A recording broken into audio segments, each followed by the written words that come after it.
হরে কৃষ্ণ। সকলকে জানাই কৃষ্ণের প্রীতীয় শুভেচ্ছা, বিনম্র প্রণাম। আজকে আমি শিলা প্রভুপাদের তিরোভাবতিথি উপলক্ষে জীবন লীলা অমৃত বলার চেষ্টা করছি। সূর্যের যেমন জন্ম মৃত্যু নেই, তেমনই ভগবানের শুদ্ধ পার্শ্বদের জন্ম মৃত্যু নেই।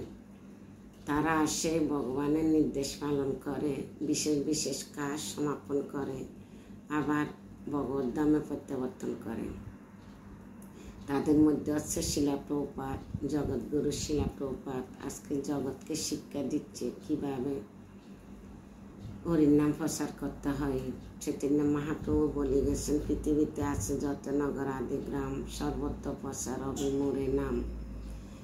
এই চৈতন্য মহাপ্রভু নির্দেশ শিলা প্রভুপাদ পুঙ্কনে পুঙ্কনে পালন করে জগৎকে শিক্ষা দিয়ে গেছে। আজকে আমরা কিঞ্চিত ভগবত ভক্তি করতে পারছি শিলা প্রভুপাদের কৃপা আশীর্বাদে। 1896 সালে 1 সেপ্টেম্বর নন্দোৎসবের দিন কলকাতাতে শিলা প্রভুপাদ আবির্ভূত হয়েছিলেন। পিতার নাম ছিল গৌরমোহন দে, মাতার নাম ছিল রজনী দেবী। শিলা প্রভুপাদ জন্মের পরে পিতা মাতা একজন জ্যোতিষকে দিয়ে শিশুপুত্রের টিকোজি করিয়েছিলেন। সেই জ্যোতিষীটি একটি ভবিষ্যৎবাণী করেছিলেন, শিশুটি বয়স যখন 70 বছর হবে তখন তিনি সাগর পাড়ি দিয়ে বিদেশ যাবেন এবং এক বিখ্যাত ধর্মপ্রচারক রূপে স্বীকৃতি লাভ করবেন। 108টি মন্দির প্রতিষ্ঠা করবেন, করিয়ে গেছে।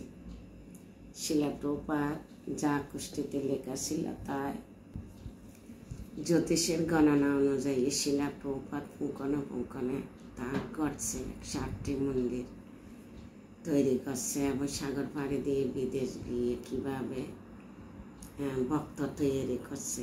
ওনার জীবনী পড়লে সব কিছু পাওয়া যায়। শিলা প্রভুপাদের পিতা ছিলেন গৌরমোহন দেব, একজন শুদ্ধ বৈষ্ণব। ওনার ব্যবসা ছিল, কাপড়ের দোকান ছিল।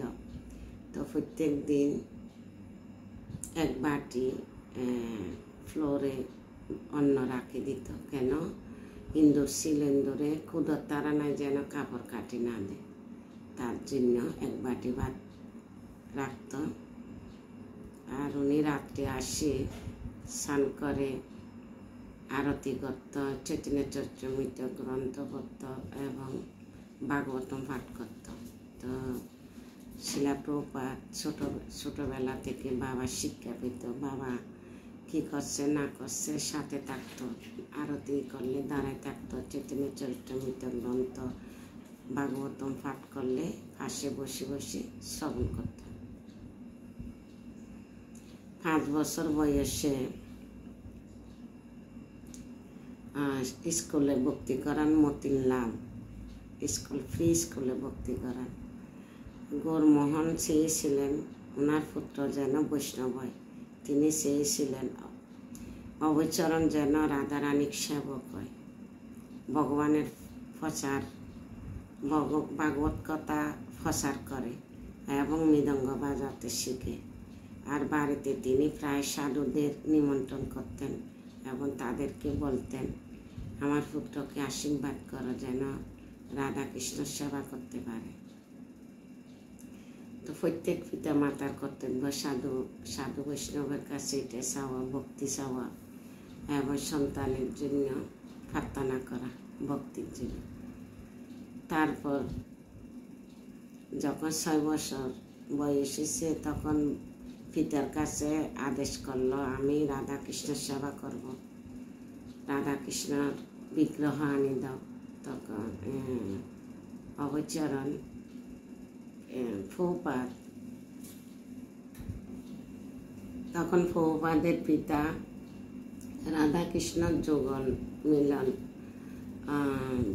মুক্তি আনি দেয়। প্রত্যেক দিন পূজা করত, আরতি করত, তার বুক লাগাত, আবার সজ্জাদি রাখত প্রভুপাদে। তে করে ছোটবেলা থেকে শিক্ষা গ্রহণ করেছিলেন। তারপর এ করতে করতে যখন এক সময় আসলো 1922 সালে ভক্তি সিদ্ধান্ত সরস্বতী ঠাকুরের সাথে মিলিত হন। দীর্ঘ 11 বছর পর 1933 সালে আনুষ্ঠানিকভাবে দীক্ষা গ্রহণ করেন এলাহাবাদ থেকে। 1946 সালে ব্যাক টু গডেড নামক পত্রিকা প্রকাশিত করেন। এখনো পত্রিকা চালু আছে। 1947 সালে ভক্তি বেদান্ত উপাধিতে ভূষিত করেন।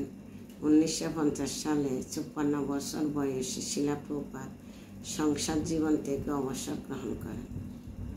4 বছর পরে অধ্যয়ন ও রচনা কাজে আরও গভীরভাবে মনোনিবেশ করার জন্য তিনি বানপ্রস্থ আশ্রম গ্রহণ করেন। 1949 সালে সন্ন্যাসাশ্রম গ্রহণ করে শ্রী শ্রী রাধা দামোদর মন্দিরে শিলা প্রভুপাদ ওনার জীবনের আবেদন 18,000 শ্লোক সমন্বিত সমস্ত বৈদিক সাহিত্য সার শ্রীমদ্ ভাগবত ইংরেজির অনুবাদ ভাষ্য রচনা কাজ শুরু করেছিলেন। 1965 সালে আমেরিকাতে যান। দীর্ঘ 1 বছর প্রচার করার পর 1966 সালে আন্তর্জাতিক কৃষ্ণ ভাবনামৃত ইস্কন সংঘ প্রতিষ্ঠা করেন। 1968 সালে শিলা প্রভুপাদ আমেরিকার ওয়েস্ট ভার্জিনিয়ান পর্বত অঞ্চলে নববৃন্দাবন নামক একটি পরীক্ষামূলক বৈদিক সমাজ গড়ে তোলেন প্রায় 2000 একর জমির উপর। 1972 সালে ডলাস ও টেক্সাসে গুরুকুল বিদ্যালয় প্রতিষ্ঠা করেন। 1975 সালে বৃন্দাবনে অপূর্ব সুন্দর কৃষ্ণ বলরাম মন্দির এবং আন্তর্জাতিক অতিথিশালা উদ্বোধন করেন। 1977 সালে 14 নভেম্বর শিলা প্রভুপাদ 7:30 শ্রী বৃন্দাবনে তার অপকট লীলা বিলাস করেন।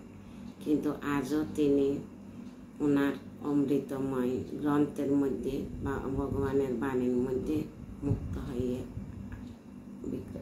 আছে। শিলা প্রভুপাদ 1977 সালের 14 নভেম্বরে অপকট হয়েছিল। কিন্তু আগে পিছিয়ে কেন হচ্ছে, যে তিথিতে দেহ রাখছে ওই তিথি অনুযায়ী তিরোভাব বা আবির্ভাব পালন করা হয়। ইস্কনের সিস্টেম যে তিথিতে দেহ রাখছে ওই তিথিটা পালন করে। তো সেই জন্য 14 নভেম্বর না, এর আগা পিছিয়ে হচ্ছে তার কারণে। তো এই হচ্ছে যে শিলা প্রভুপাদের তিরোভাব তিথির কিঞ্চিত গুণমহিমা প্রকাশ করলাম। আমার আজকে শরীরে ভালো লাগতেছে না, তো কষ্ট করে বললাম, আপনারা শ্রবণ করবেন। শ্রবণ করে শিলা প্রভুপাদের অমৃতবাণী শেয়ার করবেন যাতে অন্যরা শ্রবণ করতে পারে। হরে কৃষ্ণ। সবাইকে প্রণাম। ভুল ত্রুটি নিজে গুণে ক্ষমা করবেন। হরে কৃষ্ণ।